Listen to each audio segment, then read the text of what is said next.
लाल साड़ी वाली औरत मेरी जान ले लेती। सत्या ने अपनी आप बीती बताई थी। उसकी आप बीती सुनकर ड्राइवर, कंडक्टर और आसपास बैठे 4-5 पैसेंजर डर के मारे सुन्न पड़ गए थे। तभी कंडक्टर की नजर सत्या के पैर के नीचे रखी बैग पर पड़ी। क्या इसी बैग में उस टांगे वाले की भूत की खोपड़ी है? हाँ, क्या आप लोग देखना चाहोगे? वह बैग अब खून से भीग चुकी थी। नहीं, मैं नहीं देख पाऊंगा। बगल वाली सीट पर बैठा बूढ़ा सत्या से बोला। तभी बस के पीछे से एक गाड़ी जोर जोर से हॉर्न मारने लगी। ड्राइवर उस कार से तंग आ गया था। शायद वो कार वाले उस बस को रोकने के लिए कह रहे थे। ड्राइवर ने बस की स्पीड धीमी की। तभी वो कार आगे निकल गई और उसने रास्ता रोक लिया। ड्राइवर ने बस रोक दी। तभी उस कार से 2 आदमी नीचे उतरे। कंडक्टर ने दरवाजा खोला। वैसे वो आदमी बस में चढ़ गए और पीछे की सीट की तरफ चले गए। कौन है ये लोग? शायद पैसेंजर्स हो। तभी एक आदमी ने सत्या की गर्दन पीछे से पकड़ ली और उसे दबोच लिया। सत्या के हाथ बैग की तरफ जाने लगे। उसने बैग उठाकर बैग खोली और उसमें से मैशेटी हाथ में लिया।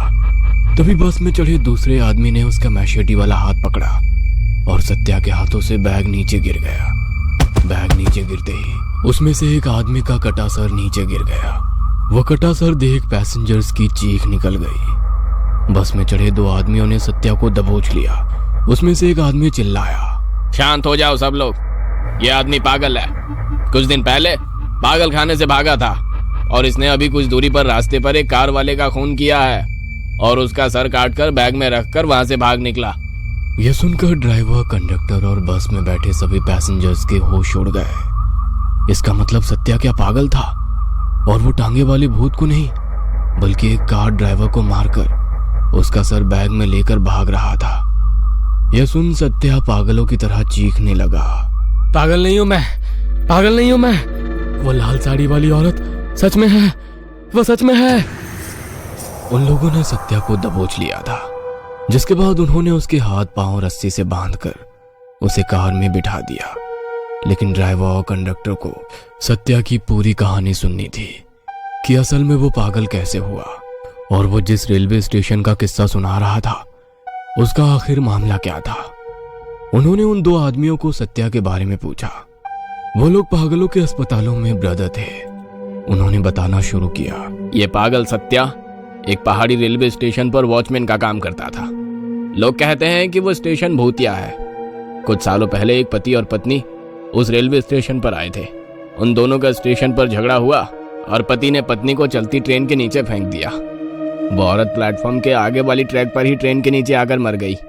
उसके मरने के कुछ दिन गुजर जाने के बाद उसके पति ने अचानक प्लेटफॉर्म से ट्रेन के आगे छलांग लगाई और उसकी भी मौत हो गई। लोग कहते हैं कि उसकी बीवी की आत्मा ने ही उसे खुदकुशी करने के लिए मजबूर किया था। सत्या जब उस स्टेशन पर काम करने आया तो उसे भी उस औरत की आत्मा ट्रेन के सामने छलांग लगाते हुए दिखती थी। उसकी आत्मा उसे भी परेशान करने लगी थी और उसे ट्रेन के नीचे छलांग लगाने के लिए कहती थी। लेकिन एक दिन सत्या गुस्सा हो गया।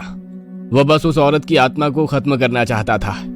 एक रात वो कुल्हाड़ी लेकर प्लेटफॉर्म पर आया और उसने पैसेंजर्स पर कुल्हाड़ी से वार करना शुरू कर दिया। बेंच पर लेटे एक बूढ़े आदमी का सर उसने धड़ से अलग कर दिया। एक छोटा बच्चा टंकी के पीछे छुपा हुआ था, उसने उसका भी सर काटकर अलग कर दिया। यहाँ तक कि उसने अपने ही दोस्त जो कि टिकट काउंटर विंडो पर बैठता था उसको भी काटकर मार डाला।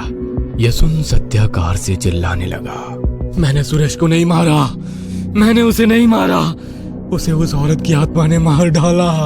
उसके बाद पुलिस ने सत्या को पकड़ लिया। तब उसने बताया कि हर आदमी में उसे वो औरत दिखाई दे रही थी, इसलिए वो हर किसी पर कुल्हाड़ी से वार कर उसे मारने की कोशिश कर रहा था। अदालत ने उसे पागल करार दिया। तब से वो पागलों के अस्पताल में ही था।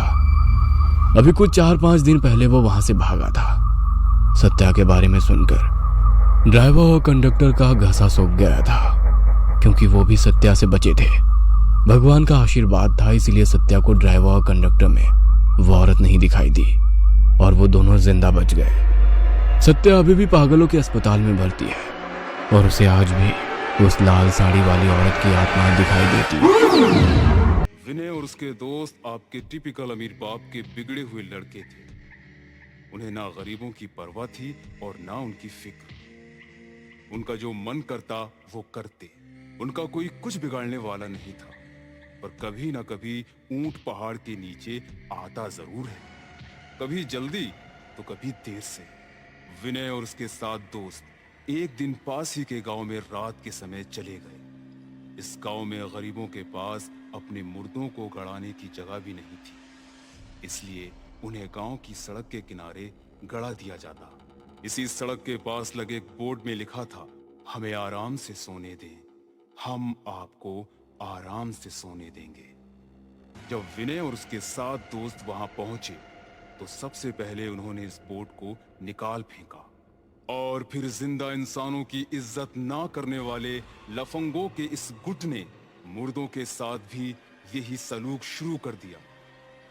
कोई कब्र में रखे फूलों को फेंकने लगा तो कोई कब्र के ऊपर बैठकर शराब पीने लगा, तो कोई कब्र पर रखे पत्थर को फेंकने लगा, तो किसी को कब्र पर पेशाब करने का आइडिया आया। इस घटिया गुट से जो उम्मीद थी उन्होंने वो सब किया। जब इन गिरी हुई हरकतों से उनका मन भर गया तो वो आगे बढ़ गए। अभी तक जो कुछ हुआ वो विनय और उसके दोस्तों ने किया, पर अब किसी और की बारी थी। अब ऊंट पहाड़ के नीचे आने वाला था। सारे दोस्त उसी रास्ते में आगे बढ़े चले जा रहे थे। तभी उनमें से किसी एक को रियलाइज हुआ कि बहुत देर हो गई पर रास्ते में आगे कुछ नहीं आ रहा, और तो और ऐसा लग रहा है कि वो इस रास्ते में गोल गोल घूम रहे हैं और कब्रें बार बार उनके सामने आ रही हैं। तभी वो बोला, यार विनय, तुझे नहीं लगता कि हम सब यहाँ से पहले भी गुजर चुके हैं? क्या बकवास करता है? या तो दारू पिया मत कर या फिर दारू हजम करना सीख। रोड खत्म होने का नाम नहीं ले रहा, डरपोक कहीं का। 2-3 घंटे और चलने के बाद दोस्त की नजर अपनी घड़ी पर जाती है। उसकी घड़ी पर 7 बज रहे हैं, पर ये शाम के 7 बजे तो नहीं हो सकते, मतलब ये सुबह के 7 बजे हैं। तब सभी धीरे धीरे इस बात को समझ जाते हैं कि ना तो ये रोड खत्म हो रहा है और ना ही रात। और उचक्कों का ये गिरोह इस बार ना खत्म होने वाली रात के अंदर ना खत्म होने वाली रोड पर फंस गया था। वो रास्ते में थके हारे चल रहे थे। तभी उनके सामने एक चुड़ैल आकर खड़ी हो गई। उसके बालों से उसका पूरा मुंह छुपा हुआ था, केवल उसकी एक लाल आंख नजर आ रही थी। इससे पहले कि वो डर के मारे भागते, वो बोली, हमने कहा था ना हमें सोने दो, कहा था ना हमने हमें सोने दो।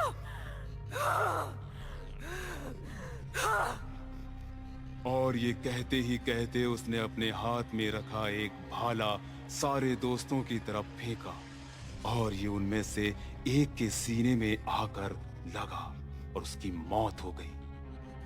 घर से 8 निकले थे, पर अब वो केवल 7 बचे। वो चुड़ैल की तरफ पीट करके भागने लगे। तभी उनके सामने एक पिशाच आकर खड़ा हो गया। इसके चेहरे पर ना तो नाक थी और ना तो कान थे, एक आंख और एक मुंह था। तभी वो पिशाच बोला, हमने कहा था ना हमें सोने दो,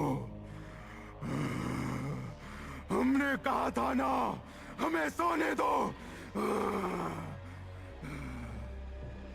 और ये कहकर उसने अपने हाथ ऊपर किए और देखते ही देखते आसपास के पेड़ उखड़ने लगे और वो पेड़ आकर उन दोस्तों पर गिरे। इन सब के बीच 3 और दोस्तों की मौत हो गई। अब इस गिरोह में केवल 4 लोग बचे थे। सब के सब बदहवास भागने लगे। सब के सब थके हुए थे। पीने के लिए पानी भी नहीं था और ना रात खत्म होने का नाम लेती थी, ना ही वो रास्ता खत्म होने का नाम लेता था। विनय, हमने इन लोगों को सोते हुए परेशान करके अच्छा नहीं किया। ये हमसे इसी बात का बदला ले रहे हैं। हाँ हाँ, आइंस्टाइन इतना तो हर बेवकूफ को समझ आ गया है कि ये लोग हमारे साथ ऐसा क्यों कर रहे हैं। कोई सॉल्यूशन बताओ, वरना मुंह खोल के ऑक्सीजन वेस्ट मत करो। इतने में उन्होंने देखा कि रोड में एक गड्ढा हुआ और एक दोस्त उसमें गिर गया। अब 3 दोस्त बचे थे। तभी उनमें से एक ने बोला, क्यों ना हम अपनी गलती सुधारें। हमने जो कुछ भी उन कब्रों का किया है, अगर हम उन्हें ठीक कर देते हैं तो शायद हमारी जान बच जाए। बिल्कुल सही कहते हो, चलो। ये कहकर तीनों वापस वही कब्रों की तरफ चले गए और जो फूल उन्होंने फेंके थे उन्होंने वापस कब्र पर रख दिए। जो पत्थर उन्होंने हटाए थे उसे वापस उसी कब्र पर लगा दिया। जो शराब की बोतल कब्र पर रखी थी उसे भी उन्होंने हटा दिया और जिस कब्र पर पेशाब की थी उसे भी उन्होंने साफ कर दिया। वो ये सब कर रहे थे, तभी आसमान से कोई चुड़ैल उड़ती हुई आई और उनमें से एक को ले गई। अब 2 ही बचे थे। अब हम क्या करें विनय? हमने तो सब कुछ सुधार दिया, तभी कुछ नहीं फर्क पड़ रहा। रुको, तुम्हें याद है सबसे पहले हमने वो बोर्ड निकाल कर फेंका था। हाँ, अब बिल्कुल सही कह रहे हो विनय। क्यों ना हम उसे ठीक करके वापस लगा दें। ये कहकर दोनों उस बोर्ड को वापस लगाने लगे। तभी उनके सामने वही चुड़ैल और वही पिशाच आ गए और उनकी तरफ बढ़ने लगे। ये देखकर दोनों और तेजी से उस बोर्ड को उस पुरानी जगह पर गाड़ने लगे और इसके पहले कि चुड़ैल और पिशाच उनके पास पहुंचते, उन्होंने बोर्ड को पुरानी जगह पर अच्छे से लगा दिया और देखते ही देखते चुड़ैल और पिशाच दोनों गायब हो गए।